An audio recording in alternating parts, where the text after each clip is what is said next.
എല്ലാവർക്കും നമസ്കാരം. 1947 ഓഗസ്റ്റ് 15 അർദ്ധരാത്രി ഇന്ത്യക്ക് സ്വാതന്ത്ര്യം ലഭിച്ചു. അന്ന് ഭാരതത്തിൽ 562 പ്രിൻസിലി സ്റ്റേറ്റുകളുണ്ടായിരുന്നു. പ്രിൻസിലി സ്റ്റേറ്റ് എന്ന നാട്ടുരാജ്യങ്ങൾ. അതിൽ കാശ്മീരും ഹൈദരാബാദും തിരുവിതാംകൂറും ഇന്ത്യൻ യൂണിയനോട് ലയിക്കാൻ വിസമ്മതിച്ചു. മാത്രമല്ല ഹൈദരാബാദ് പാകിസ്ഥാനിൽ ലയിക്കാനുള്ള ശ്രമവും നടത്തിയിരുന്നു. പിന്നീട് ഈ നാട്ടുരാജ്യങ്ങളെല്ലാം ഇന്ത്യൻ യൂണിയനിൽ ലയിപ്പിച്ചു. 1950 ആയപ്പോൾ 28 സംസ്ഥാനങ്ങളും 9 കേന്ദ്രഭരണ പ്രദേശങ്ങളുമായിരുന്നു ഉണ്ടായിരുന്നത്. അതെല്ലാം ഭാഷാ അടിസ്ഥാനത്തിലായിരുന്നില്ല. ഇപ്പോൾ തന്നെ തിരുവിതാംകൂറിൽ ചെങ്കോട്ട താലൂക്കുണ്ട്. ചെങ്കോട്ടയിൽ തമിഴ് ഭൂരിപക്ഷമാണ് കൂടുതൽ. ഹൈദരാബാദ് ആന്ധ്രയോട് ലയിച്ചു. എന്നിരുന്നാലും ഒരു സംസ്കാരമാണ്. അതിൽ തന്നെ മൈസൂർ സ്റ്റേറ്റ് ഉണ്ട്. ബോംബെ സ്റ്റേറ്റിൽ തന്നെ ഇന്നത്തെ ഗുജറാത്തിന് ചില പ്രദേശങ്ങളുണ്ട്, കർണാടകയുടെ പ്രദേശങ്ങളുണ്ട്, മധ്യപ്രദേശിന് ചില പ്രദേശങ്ങളുണ്ട്.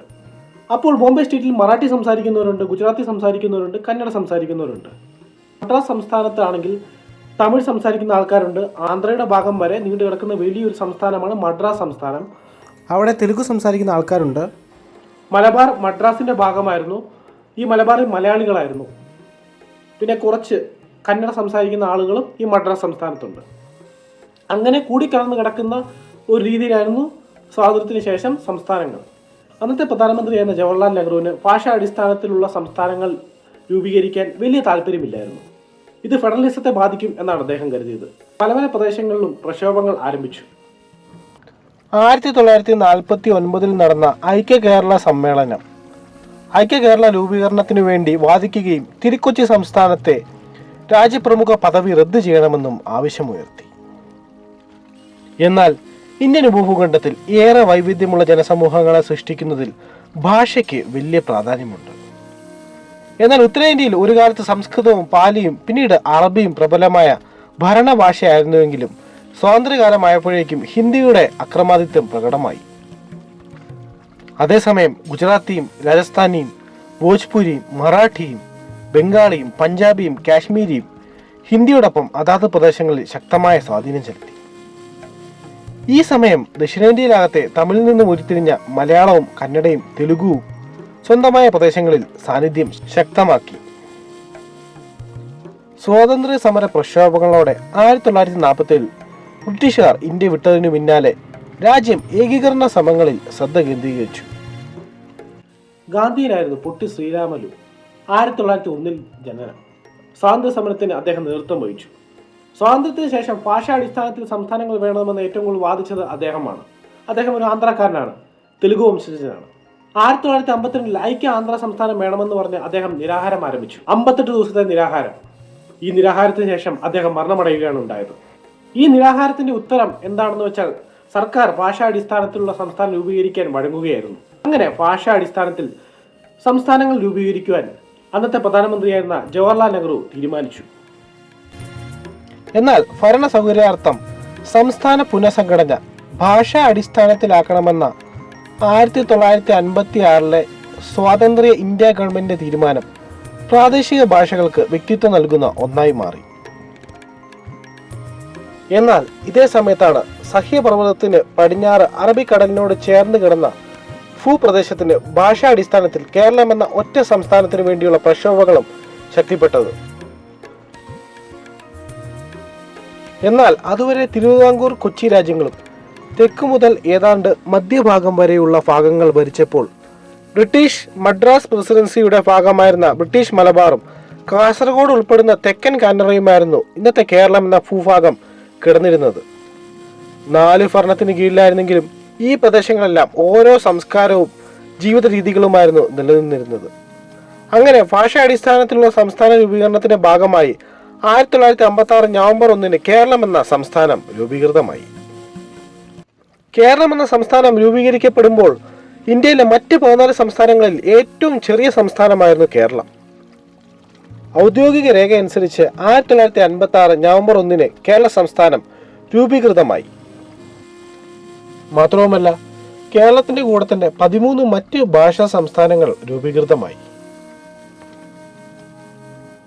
ആന്ധ്രാപ്രദേശ്, ആസാം, ബീഹാർ, ബോംബെ, കേരളം, മധ്യപ്രദേശ്, രാജസ്ഥാൻ, മദ്രാസ്, മൈസൂർ, ഒറീസ, പഞ്ചാബ്, ഉത്തർപ്രദേശ്, ഹിമാചൽ പ്രദേശ്, ജമ്മു കാശ്മീർ എന്നിവയായിരുന്നു ആ സംസ്ഥാനങ്ങൾ. ഡൽഹി, ഹിമാചൽ പ്രദേശ്, മണിപ്പൂർ, ത്രിപുര, ലക്ഷദ്വീപ്, മിനിക്കോയ്, അമീൻ ദ്വീപുകൾ, ആൻഡമാൻ നിക്കോബാർ ദ്വീപ് എന്നിവ കേന്ദ്രഭരണ പ്രദേശങ്ങളായി. മാത്രവുമല്ല, സംസ്ഥാനങ്ങളുടെ രൂപീകരണത്തിന് കേന്ദ്ര സർക്കാർ തയ്യാറെടുക്കുമ്പോൾ വിവിധ മാനദണ്ഡങ്ങൾ തയ്യാറാക്കിയിരുന്നു. ഭാഷയോടൊപ്പം ഭൂമിശാസ്ത്രവും സാമ്പത്തിക സാംസ്കാരിക അവസ്ഥയും കൂടി പരിഗണിച്ചാവണം സംസ്ഥാന രൂപീകരണം എന്ന് നിഷ്കർഷിക്കപ്പെട്ടു. എന്നാൽ കേരളത്തിന്റെ കാര്യത്തിൽ ഇതൊന്നും പാലിക്കപ്പെട്ടില്ല. സാമ്പത്തിക അവസ്ഥ പരിഗണിച്ചായിരുന്നെങ്കിൽ ഇന്നത്തെ കന്യാകുമാരി ജില്ല എന്ന അന്നത്തെ നാഞ്ചിനാട് നമ്മുടെ കേരളത്തിന്റെ അവിഭാജ്യ ഘടകമായേനെ.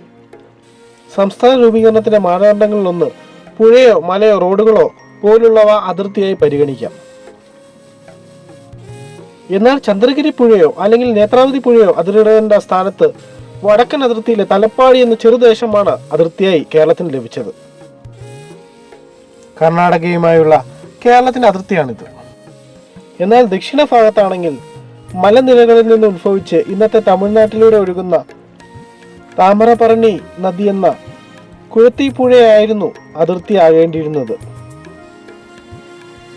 എന്നാൽ അതിർത്തിയായത് കളിയിക്കാവിളയിലെ ചെക്ക് പോസ്റ്റിന്റെ കവാടം. എന്നാൽ അതിനിടെ ചന്ദ്രഗിരി പുഴയുടെ വടക്കു ഭാഗത്തെ കേരളത്തിൽ നിന്നും അടർത്തി മാറ്റി ദക്ഷിണ കാനറയോട് ചേർക്കാൻ വലിയ ശ്രമം നടന്നു. അതിന് കാരണം ഭൂമിശാസ്ത്ര അതിരിന്റെ പേരിലായാലും ഭാഷാ ന്യൂനപക്ഷത്തിന്റെ പേരിലുമായിരുന്നു. എന്നാൽ നിവേദനം സമർപ്പിച്ച് രാഷ്ട്രപതിയുടെ പരിഗണനയ്ക്കെത്തിയ നീക്കത്തെ ശക്തമായി എതിർത്തു തോൽപ്പിച്ചത് അന്നത്തെ തിരുക്കൊച്ചി സംസ്ഥാനത്തെ രാജപ്രമുഖിന്റെ ഉപദേശകനായ PS റാവു ആയിരുന്നു. അദ്ദേഹം ഇങ്ങനെ പ്രതിപാദിച്ചു: വടക്കേറ്റത്ത് കേരളത്തിന്റെയും കർണാടകത്തിന്റെയും സ്വാഭാവിക അതിർത്തിയായി ഒരു നദിയെ കണക്കാക്കിക്കൊണ്ട് ചന്ദ്രഗിരിയുടെ വടക്ക് വരുന്ന കാസർഗോഡിന്റെ പ്രദേശം കർണാടകത്തിന്റെ ഭാഗമാക്കി മാറ്റുകയാണെങ്കിൽ, ഇതേ തരത്തിൽ തെക്കുഭാഗത്ത് കുരുത്തിത്തറ നദിയെയും കേരളത്തിന്റെയും തമിഴ്നാടിന്റെ സ്വാഭാവിക അതിർത്തിയായി പരിഗണിച്ച് അതിന്റെ വടക്കുള്ള വിളവൻകോട് താലൂക്കിന്റെ ഭാഗത്തെ തമിഴ്നാട്ടിൽ നിന്ന് മാറ്റി കേരളത്തിന്റെ ഭാഗമാക്കണം. മാത്രവുമല്ല, ഇത്തരത്തിൽ നീലഗിരിയെയും ഗൂഡല്ലൂരിനെയും കേരളത്തോട് ചേർക്കണമെന്ന് അദ്ദേഹം വാദിച്ചു. ഇത് സംബന്ധിച്ച് വിശദമായ റിപ്പോർട്ടും സമർപ്പിച്ചു. അതോടെയാണ് നേരത്തെ ഉണ്ടായിരുന്ന അതിർത്തി നിർണയം തന്നെ സാധ്യമായതും കാസർഗോഡ് കേരളത്തിന്റെ ഭാഗമായി തുടർന്നതും. എന്നാൽ വേർപിരിഞ്ഞ പ്രദേശങ്ങൾ കമ്മീഷൻ റിപ്പോർട്ട് പ്രകാരം ചെങ്കോട്ട തമിഴ്നാടിന്റെ ഭാഗമായിരുന്നു. എന്നാൽ ഭൂപ്രകൃതി അനുസരിച്ച് ചെങ്കോട്ട താലൂക്കിന്റെ പകുതി ഭാഗം കേരളത്തിന്റെ ഭാഗത്തായിരുന്നു. അത് കൃത്യമായി ഒരു മലയുടെ രണ്ട് ഭാഗത്തുമായിരുന്നു താനും. എന്നാൽ മലയ്ക്ക് മറുവശം തമിഴ്നാടിന്റെ ഭാഗത്തോട് ചേർക്കാനുള്ള പ്രദേശത്ത് 95% തമിഴ് സംസാരിക്കുന്ന ആളുകളായിരുന്നു. ബാക്കിയുള്ള 5% മലയാളികളും പത്തനാപുരം ഭാഗത്തായിരുന്നു. എങ്കിലും പത്തനാപുരം തമിഴ്നാടിന്റെ ഭാഗമാകട്ടെ എന്നായിരുന്നു കമ്മീഷൻ നിർദ്ദേശം. എന്നാൽ ഈ വിഷയത്തിലും അനവധി നിവേദനങ്ങളും ഭൂപ്രകൃതിയുമായി ബന്ധപ്പെട്ട് സമർപ്പിക്കപ്പെട്ടു. അതെല്ലാം വസ്തുതകളായിരുന്നു. ഈ കാര്യങ്ങളുടെ ചർച്ചയുടെ അടിസ്ഥാനത്തിൽ ആകെയുള്ള 10 താലൂക്കുകളിൽ 5 വീതം ഇരുവരും പങ്കിട്ടെടുത്തു. ആകെയുണ്ടായിരുന്ന 129.14 ചതുരശ്ര മൈൽ സ്ഥലത്ത് 68.5 ചതുരശ്ര മൈൽ മദ്രാസ് സംസ്ഥാനത്തിനും 60.6 ചതുരശ്ര മൈൽ കേരളത്തിനും കിട്ടി. അങ്ങനെ തിരിച്ചുപിടിച്ച ചെങ്കോട്ട പ്രദേശം പത്തനാപുരം താലൂക്കിനോട് കൂട്ടിച്ചേർക്കുകയുണ്ടായി. എന്നാൽ തിരുവിതാംകൂറിന്റെ ഭാഗമായിരുന്ന ഇടുക്കി തമിഴ്നാടിനോട് ചേർക്കാൻ ഒരു ശ്രമം നടന്നു. കാരണം ഇടുക്കിയിൽ നിന്ന് തമിഴ് സംസാരിക്കുന്നവരായിരുന്നു കൂടുതൽ. ഇടുക്കിയിലെ എസ്റ്റേറ്റ് മേഖലകളായ മൂന്നാറും ദേവികുളവും പീരുമേടും കൈവിട്ടു പോകാതിരിക്കാൻ ആരും അറിയാതെ വലിയ ഇടപെടലുകൾ നടത്തി. ഒരു രേഖയും ഇല്ലാത്ത ഇടപെടൽ, കുതന്ത്രം. ഭാഷാടിസ്ഥാനത്തിൽ രൂപീകരണം നടന്നാൽ ചിലപ്പോൾ തമിഴ് ഭൂരിപക്ഷം എന്ന പേരിൽ ഈ പ്രദേശങ്ങൾ തമിഴ്നാട്ടിലേക്ക് ചാഞ്ഞു നിൽക്കാൻ സാധ്യതയുണ്ടായിരുന്നു. മദ്രാസ് ഭരണകൂടവും തമിഴ്നാട് കോൺഗ്രസും ദേവികുളത്തെയും പീരുമേടിനെയും തമിഴ്നാടിന്റെ ഭാഗമാക്കണമെന്ന് പറഞ്ഞ് നിവേദനം നൽകി രാഷ്ട്രപതിക്ക്. അതിനായി അവർ ദേവികുളവും പീരുമേടും തമിഴ് ഭൂരിപക്ഷമാണെന്ന് തെളിയിക്കുന്ന രേഖകൾ രാഷ്ട്രപതിക്ക് മുമ്പിൽ സമർപ്പിച്ചു. അത് തെളിയിക്കുന്ന കണക്കും അവരുടെ കയ്യിലുണ്ടായിരുന്നു. മദ്രാസിനൊപ്പം ചേരണമെന്ന അവരുടെ ആവശ്യം അംഗീകരിക്കേണ്ടി വരുമോ എന്ന് ഭയന്ന് അതിനെ മറികടക്കാൻ മറ്റു വഴികൾ ആലോചിച്ചു. അങ്ങനെയാണ് ഹൈറേഞ്ച് കോളനൈസേഷൻ എന്ന പദ്ധതി സർക്കാരിന്റെ അനൌദ്യോഗിക പദ്ധതിയായി വന്നത്. ഇതിനായി 50,000 ഏക്കർ ഭൂമി ഹൈറേഞ്ചിൽ നിന്ന് വളർന്ന് വേർതിരിച്ചു. ഇതിന്റെ 10,000 ഏക്കർ പൊതു ആവശ്യങ്ങൾക്കായി നീക്കിവെച്ചു. ബാക്കി 8,000 കുടുംബങ്ങൾക്ക് കൈമാറാനും മാറ്റിവെച്ചു. എന്നാൽ ഈ പ്രദേശത്ത് വന്ന് സ്ഥിരതാമസമാക്കി ഭൂമി നൽകണമെന്ന വ്യവസ്ഥയിൽ ഭൂരഹിത കർഷകരിൽ നിന്നും അപേക്ഷയും ക്ഷണിച്ചു. ഇവർക്ക് വായ്പയുൾപ്പെടെ പ്രത്യേക സാമ്പത്തിക സഹായവും നൽകി. ഇങ്ങനെ ഭൂമി ലഭിച്ചവരിൽ ഒരാൾ പോലും തമിഴരായിരുന്നില്ല, എല്ലാവരും മലയാളികളായിരുന്നു. അങ്ങനെ തമിഴ് ഭൂരിപക്ഷമായിരുന്ന ഇടുക്കിയെ കേരളത്തോട് ചേർക്കാൻ സർക്കാരിന് സാധിച്ചു. കല്ലാറിന്റെ ഇത്തരത്തിലുള്ള കോളനി അന്നത്തെ മുഖ്യമന്ത്രിയായിരുന്ന പട്ടം നാണുപിള്ളയുടെ പേരിൽ പട്ടം കോളനി എന്നറിയപ്പെട്ടതും ചരിത്രത്തിന്റെ ഭാഗം. അന്ന് തിരുക്കൊച്ചിയുടെ മുഖ്യമന്ത്രി പട്ടം നാണുപിള്ളയായിരുന്നു.